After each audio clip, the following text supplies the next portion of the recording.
Cl0p and the theft of the industrial blueprint. Why the Windchill campaign is more consequential than another ransomware breach. The warning did not arrive as a frozen screen, a crashed production line, or a ransom note blinking on thousands of desktops. It arrived by email.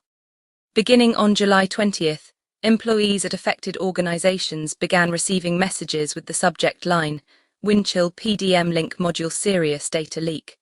The messages appeared to come from unrelated, previously compromised email accounts.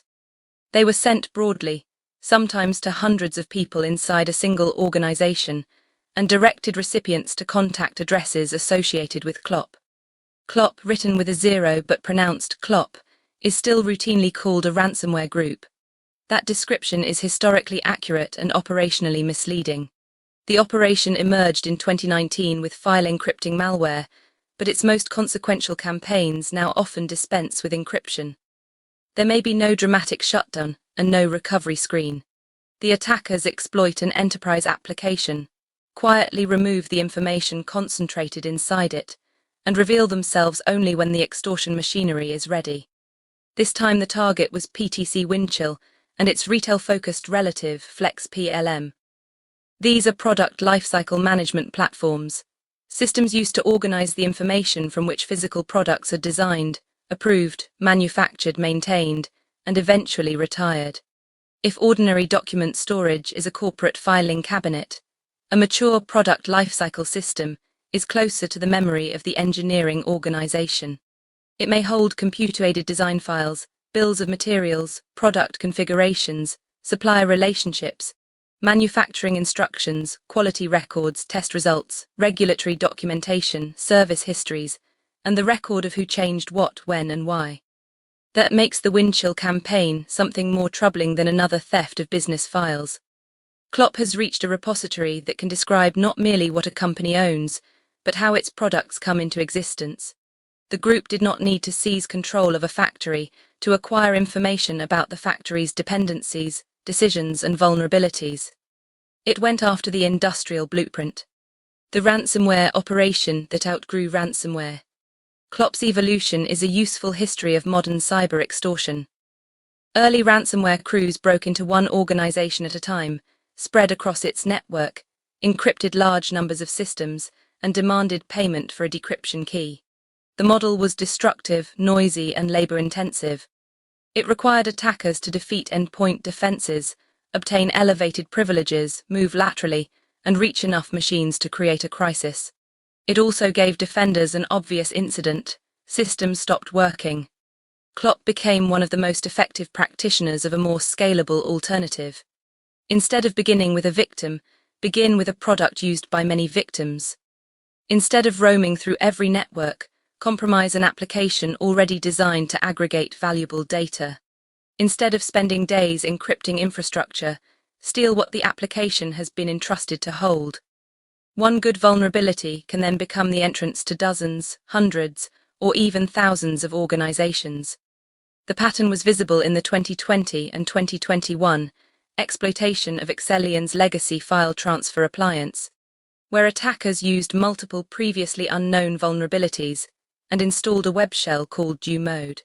In early 2023, Cl0p claimed that it had stolen data from about 130 organizations in 10 days by exploiting a zero-day vulnerability in Fortran Go Anywhere managed file transfer software. A joint CISA and FBI advisory later noted that investigators had not identified lateral movement from the affected Go Anywhere systems. The data concentrator itself had been enough. Then came MoveIt.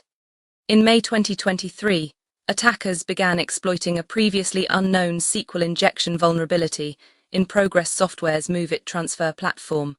Mandiant observed web shell deployment and data theft, in some cases within minutes of initial exploitation. The attackers did not need to hunt through every department because MoveIt existed precisely to receive and transmit important files. By June 2024, MCSoft's running tally, compiled from breach notices, regulatory filings, public disclosures, and Cl0p's leak site, had reached 2,773 affected organizations and nearly 96 million individuals. Some victims were downstream customers of service providers. demonstrating how one compromised transfer platform could propagate consequences through an entire business ecosystem. Campaigns attributed or linked to the Cl0p brand continued against Cl0p file transfer products in late 2024 and Oracle eBusiness Suite in 2025. In the Oracle campaign, the attackers claiming the Cl0p brand waited after the theft and then sent high-volume extortion messages to corporate executives. The current Windchill emails resemble that approach closely enough that ransomware information sharing and analysis center researchers describe the activity as Cl0p affiliate exploitation. ReliaQuest, however, has been appropriately more cautious. It observed exploitation, web shells, and theft of sensitive product data, but said the identity of the original intrusion operator remained unconfirmed. That distinction matters. Cl0p is a malware name, an extortion brand, a leak site, and a label applied to overlapping criminal activity. Researchers have connected parts of the ecosystem to names including Fin11, TA505, Graceful Spider, and Lace Tempest, but threat intelligence naming systems do not always map neatly onto one stable organization. Criminal infrastructure can be shared. Affiliates can conduct intrusions. Other actors can imitate a feared brand to gain leverage. The extortion messages establish that someone is invoking Cl0p and using its current contact information. They do not, by themselves, prove which operators found the vulnerability, compromised each server, or removed the data. For victims, that attribution question is important but secondary. The urgent facts are already sufficient. Vulnerable Windchill and FlexBLM systems were exploited, persistent web shells were deployed. Product data was staged and stolen, and organizations are now being pressured under the Cl0p name. A small door into a very large room. The principal vulnerability is CVE 2026-12569, a critical remote code execution flaw involving improper input validation and the deserialization of untrusted data. In plain English, a vulnerable server can be induced to interpret attacker-supplied data as something the application should process. An unauthenticated remote attacker can turn that mistake into the ability to execute code on the server. PTC published remediation guidance on June 17 and indicators of compromise the following day, then released version-specific patches in stages. CISA added the vulnerability to its known exploited vulnerabilities catalog on June 25 and gave federal civilian agencies only 3 days to address it. PTC continued publishing new indicators through July and released another set of critical Windchill and FlexBLM patches on July 14. Ransom ISAC assesses that Cl0p-affiliated actors probably exploited the flaw as a 0-day in early June, before public disclosure. That timing remains an assessment rather than a fact established by CISA's catalog entry, but it fits the observed sequence. Intrusion first, vendor warning and forensic indicators next, extortion later. After obtaining code execution, the attackers placed Java server pages web shells in Windchill's login directory. A web shell is a small server-side program that functions as a concealed remote control panel. It lets an attacker return to the compromised application, issue commands, inspect files, and retrieve data without repeating the original exploit. PTC documented web shell filenames consisting of 6 or 16 hexadecimal characters, a malicious request header named xwindchillreq, and a file called flsd.txt associated with attacker file listing activity. The company advised defenders to examine unusual post requests to JSP files in the login path and large outbound responses originating from the application tier. These details matter because patching and incident response solve different problems. A patch closes the vulnerable entrance. It does not remove a web shell already installed, retract files already stolen, invalidate credentials already exposed, or establish whether the attacker reached connected systems. Any organization whose instance was exposed during the suspected activity window has a compromise assessment problem, not merely a patch management problem. The technical chain is serious, but it is the location of the compromise that gives the event its strategic weight. What the industrial blueprint contains. Product lifecycle management is easy to misunderstand because its most important work is largely invisible outside engineering and manufacturing. It is not the design tool in which an engineer draws a part, although it may manage the resulting computer-aided design files. It is not the enterprise resource planning system that purchases components and accounts for inventory, although the two may exchange data. It is not the manufacturing execution system that directs work on a factory floor, although released manufacturing information may flow into it. The PLM platform governs the relationships among these worlds. PTC describes Windchill as the system of record for product data. It manages designs, configurations, product structures, and change processes, and it integrates with engineering, manufacturing, quality, supply chain, enterprise resource planning, and manufacturing execution systems. A bill of materials is not merely a parts list. It can show how thousands of components fit together, which variants use which parts, what substitutions are approved, and how an engineering design becomes a manufacturable object. A change record can explain why a component was replaced, which defect prompted the decision, who approved it, and which products or serial number ranges are affected. For an aircraft component, a medical device, a vehicle subsystem, or a piece of industrial machinery, the truly valuable information is often not any single drawing. It is the connected record. Requirements linked to designs, designs linked to tests, tests linked to failures, failures linked to corrective actions, parts linked to suppliers, and approved changes linked to manufacturing and service instructions. In PTC's favored language, this is the digital thread. Less elegantly but more directly, it is the institutional memory required to build the right thing and prove that it is the right thing. Flex PLM performs a related function for fashion, footwear, apparel, accessories, and consumer goods. Its product records can contain measurements, construction details, materials, imagery, sourcing information, costing, and the technical packages shared with suppliers. The strategic stakes differ from those surrounding an aerospace program, but the criminal opportunities do not disappear. Detailed product and supplier information can support counterfeiting, commercial espionage, procurement fraud, and highly convincing impersonation of vendors or internal product teams. This concentration of context is precisely what makes PLM data unusually powerful. A stolen drawing may disclose geometry.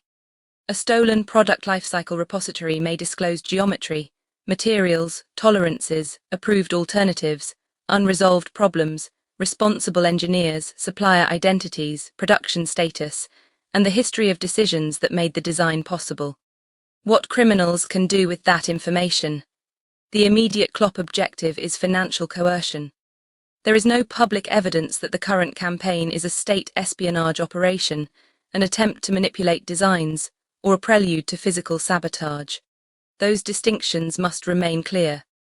A criminal group stealing engineering data is not the same thing as an adversary taking control of industrial equipment, and a compromised PLM server is not automatically a compromised factory.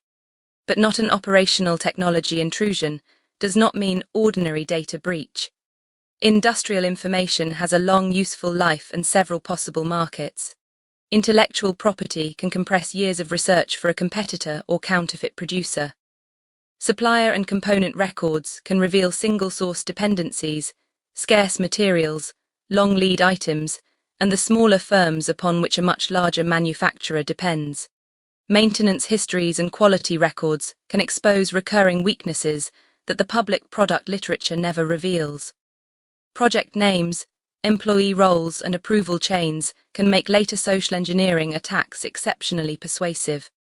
The supply chain implications deserve particular attention. Modern manufacturers do not build complex products alone. A PLM system may document relationships reaching through subcontractors, specialized processors, software suppliers, testing laboratories, and logistics providers.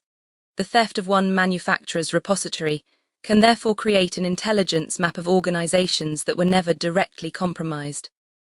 Attackers looking for easier entry points, payment redirection opportunities, export-controlled material, or leverage over a critical program can use that map to decide where to go next.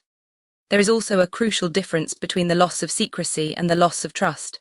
A stolen password can be changed. A stolen signing key can be revoked. A stolen engineering history cannot be made secret again. If sensitive product data is published or sold, the organization may have to manage the consequences for the remaining life of the product. Partners may need notification. Export control, contractual, regulatory, and national security obligations may be triggered. Designs may require review, not because publication proves they are unsafe, but because the threat environment around them has changed. Integrity presents an even harder question. The public evidence in this campaign supports data theft. It does not establish malicious alteration of drawings, bills of materials, or change records. Yet remote code execution and a persistent web shell create capabilities that can include writing as well as reading. A responsible investigation must therefore ask whether authoritative product data changed during the compromise window. That is not a prediction that aircraft will fall from the sky or medical devices will fail.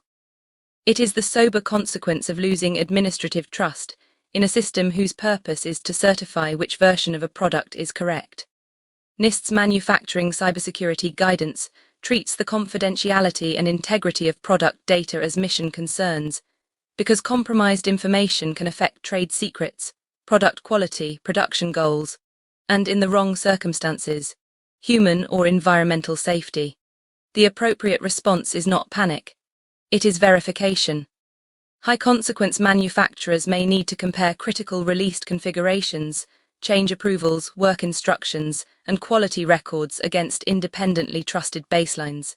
A backup copied from the same compromised environment is useful for recovery, but it is not automatically an independent source of truth. Why ordinary ransomware defenses are not enough. Cl0p's model exposes a blind spot in many ransomware programs. Organizations have spent years improving immutable backups, recovery exercises, endpoint detection, and controls against lateral movement. Those investments are valuable. They can make a conventional encryption attack survivable. They do much less when the adversary compromises one public-facing application, steals its concentrated data, and leaves without disabling anything. Backups restore availability. They do not restore confidentiality. They also do not prove integrity. The defensive answer begins with classifying product lifecycle platforms according to what they enable, not according to the server category printed in an asset inventory. A Windchill system may not be a domain controller, safety controller, or production machine, but it can be Tier 0 adjacent in practical consequence, because it holds authoritative product information and trusted connections into engineering, manufacturing, suppliers, identity systems, and enterprise applications. Its compromise can impose risk on all of them. For the present campaign, defenders should identify every Windchill and Flex PLM deployment, including test systems, replicas, disaster recovery nodes, externally hosted instances, and forgotten portals created for suppliers. Internet-facing access should be removed or restricted behind a trusted access gateway wherever feasible, and every affected node should receive the applicable PTC remediation. Hosted customers should confirm what PTC has done on their behalf, rather than assuming that every connected or customer-managed component is covered. The investigation must reach back to early June. Before deleting web shells or rebuilding systems, responders should preserve logs, volatile evidence where available, suspicious JSP files, and relevant server images. PTC's indicators. The hex-named JSP files post requests to the Windchill login path, the Windchill REQ header, FLSD.txt, documented infrastructure, and unusually large application responses, provide strong hunting pivots, but their absence cannot prove that a system was untouched. Indicators are fragments of observed tradecraft, not a complete inventory of everything an attacker might use. Scoping should extend beyond the application host. Teams need to determine what repositories the PLM service could access, which service accounts and integration credentials it held, whether it connected to enterprise resource planning, manufacturing execution, identity, file storage, cloud services, or supplier portals, and whether those trust paths were used. Credentials should be rotated after containment and evidence preservation, not as a substitute for them.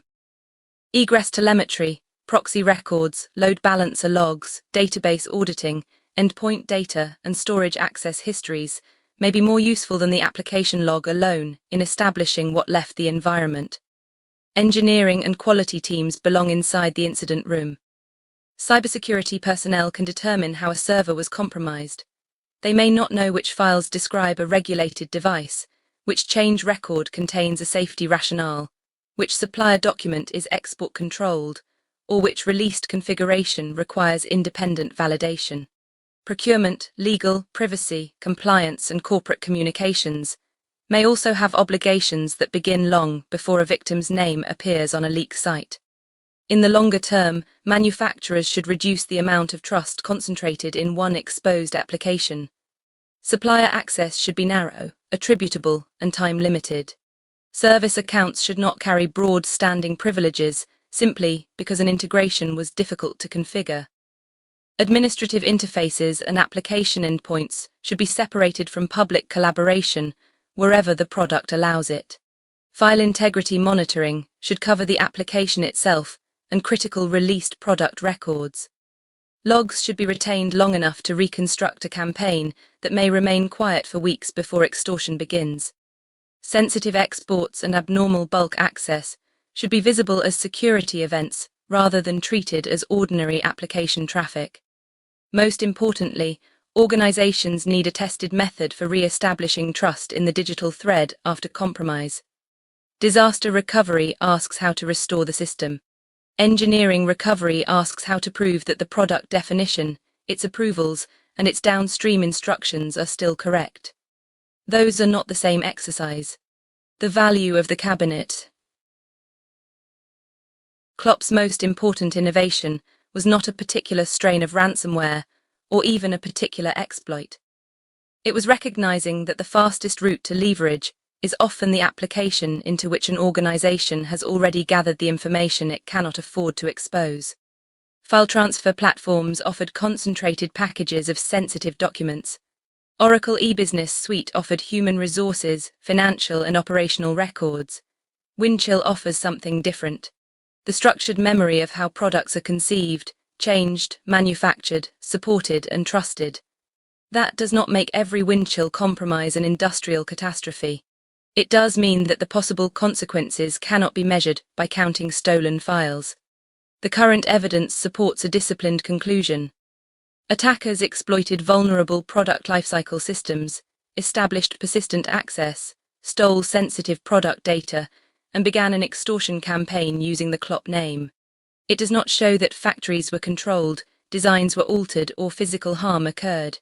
Those claims would outrun the facts. The facts are serious enough.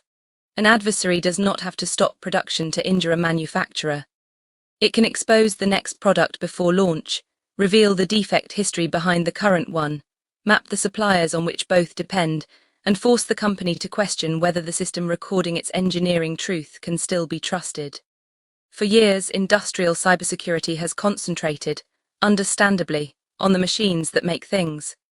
The Windchill campaign is a warning to defend the information that tells those machines, and the people around them, what should be made. Cl0p has learned where the future is stored.